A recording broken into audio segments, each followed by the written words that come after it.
Hizb ut তাওহীদ ইসলামের সঠিক পথে আছে কিনা, কেন্দ্রীয় নেতার বাড়ি সোনামণি হওয়ায় দিন দিন তাদের প্রচার বেড়েই চলেছে। ভাইরা আমার, হিজবুত তাওহীদ এই সংগঠন যে ভাইরা করেন, এই সংগঠনের ভাইদের একেবারে সর্বোচ্চ নেতা যিনি, আপনি বলছেন এখানে বাড়ি, এই ভদ্রলোকের সাথে একবার ফেসবুক আইডি যখন আমার ওই আইডিটা ডিঅ্যাক্টিভ হয়ে গেছে, নষ্ট হয়ে গেছে, ওই আইডি যখন ছিল তার সাথে আমার যোগাযোগ হয়েছে। ইউটিউবে আমার একটা বক্তব্য আছে হিজবুত তাওহীদের ধর্মবিশ্বাস সম্পর্কে, সে বক্তব্যটা আপনারা শুনে নিতে পারেন, প্রায় 1 ঘন্টার বক্তব্য। সেই বক্তব্যে আমি সে বক্তব্য দেওয়ার জন্য আমি মুখস্থ কথা আলহামদুলিল্লাহ বলি না। এই যে পাঠ্যপুস্তকে যে সমস্ত ভুল ভ্রান্তি ছিল, আমি প্রতিটা পৃষ্ঠা পড়ে পড়ে অ্যানালাইসিস করে তখন আমি বক্তব্য দিচ্ছি। আলহামদুলিল্লাহ ভুল জায়গাগুলো না পড়ানোর সিদ্ধান্ত হয়েছে, সাধুবাদ পাওয়ার যোগ্য একটা সিদ্ধান্ত। ঠিক একইভাবে হিজবুত তাওহীদ সম্পর্কে জানার জন্য তাদের সব বই পুস্তকগুলো আমি কালেকশন করে, আমি তখন সৌদিতে ছিলাম, আমি দেশ থেকে সৌদিতে নিয়ে গেছি, সেই বইগুলো পড়ে কোন বইতে কি আছে না আছে এগুলো আমরা তুলে ধরেছি। আমরা সংক্ষেপে যদি বলি, আমার কাছে জানতে চেয়েছেন, সেজন্য আমার দায়িত্ব বলা। কোরআন এবং হাদিসের যে জ্ঞান আল্লাহ তাআলা আমাকে দিয়েছে, সেই জ্ঞানের আলোকে আমি বলতে পারি এরা ইসলামের ধারে কাছেও নেই।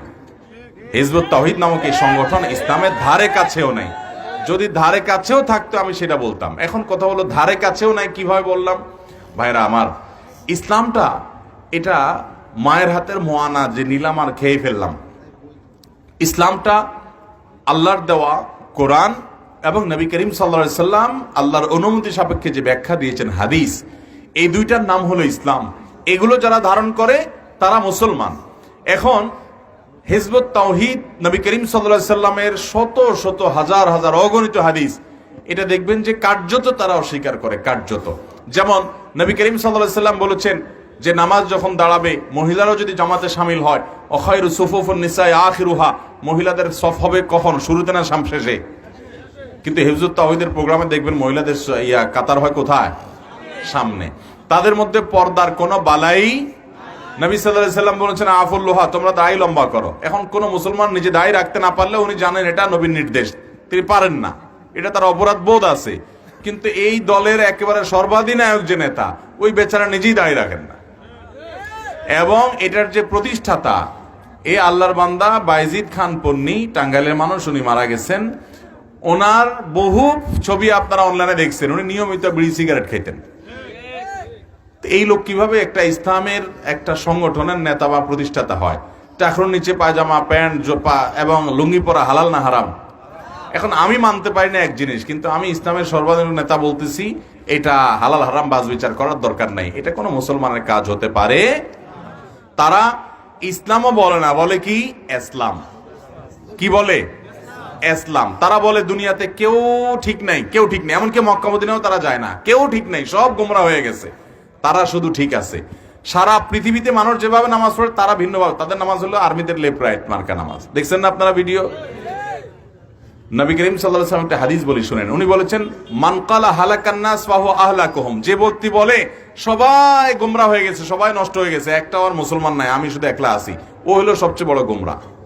এটা আমার কথা, নবী সাল্লাল্লাহু আলাইহি ওয়াসাল্লামের বক্তব্য।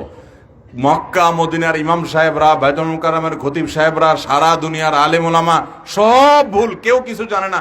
উনি নতুন করে ইসলাম শিখাইতে আসছে। আপনাদের কি ইসলাম দরকার না ইসলাম দরকার? তাইলে আমরা ইসলাম নেব, ইসলাম ছুড়ে ফেলবো। ঠিক আছে তো ইনশাআল্লাহ? আল্লাহ তাআলা এই ফিতনা থেকে আমাদেরকে বেঁচে থাকার তৌফিক দান করুন, এই বিভ্রান্তি থেকে আমাদেরকে বেঁচে থাকার তৌফিক দান করুন। এরা দেখবেন যে আমেরিকা এবং পশ্চিমা দুনিয়ার খুব বিরুদ্ধে বলে। খেয়াল করছেন? তারা নবী সাল্লাল্লাহু আলাইহি সাল্লামের দাজ্জাল সম্পর্কিত যে হাদিস আছে এটার অপব্যাখ্যা করে। এবং আরো মজার বিষয় হলো ওই তথ্যগুলো সব চুরি করে নেওয়া। এটা নিয়ে দীর্ঘ আলোচনা আছে, আমার 1 ঘন্টার পুরো বক্তব্য শুনলে আপনি অনেক কিছু ক্লিয়ার হবে আপনার কাছে।